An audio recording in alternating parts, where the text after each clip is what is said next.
In this task, we want to analyze the charging behavior of a capacitor. And the capacitor is placed within a quite complicated circuit. Should find an A, the final voltage at the end of the charging process. In B, we should find the time function of the voltage at the capacitor, and in C we are asked for the time it takes until 70% of the final voltage is reached.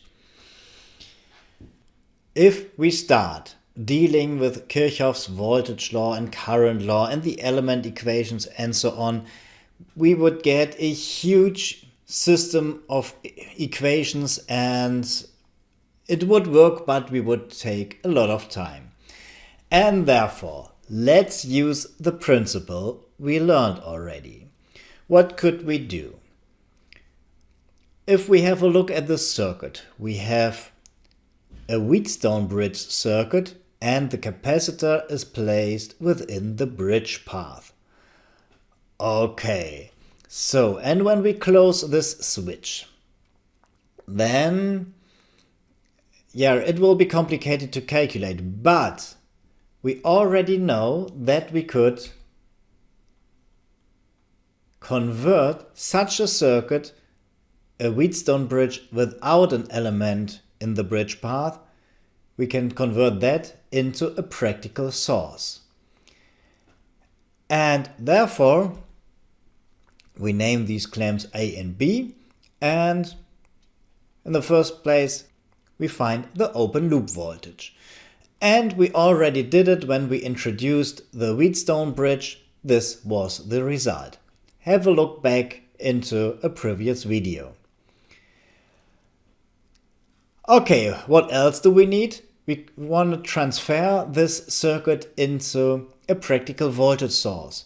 And therefore, we need the inner resistor.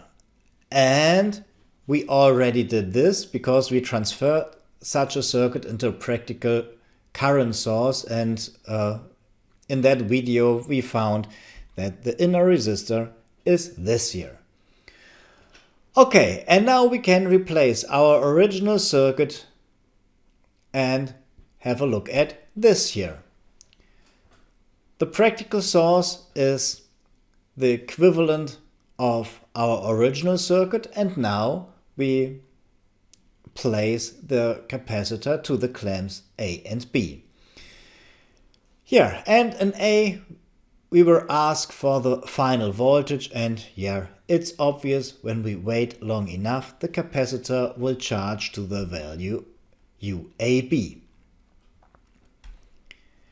Okay, and now we're asked for the time function. Okay, we know that it will look like this, and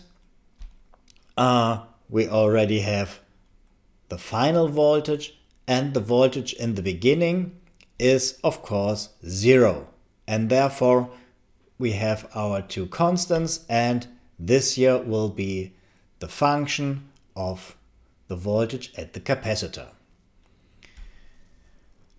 Okay, and now we are asked for the time it takes until the capacitor is charged to 70%.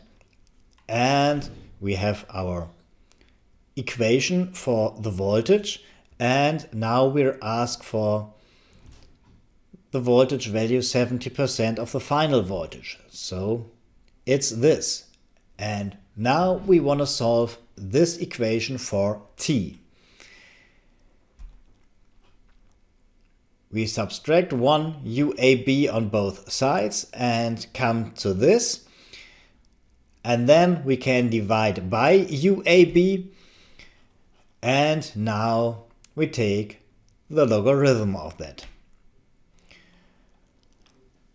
Okay, we are looking for T, and you see we have this minus sign there, and we fix it.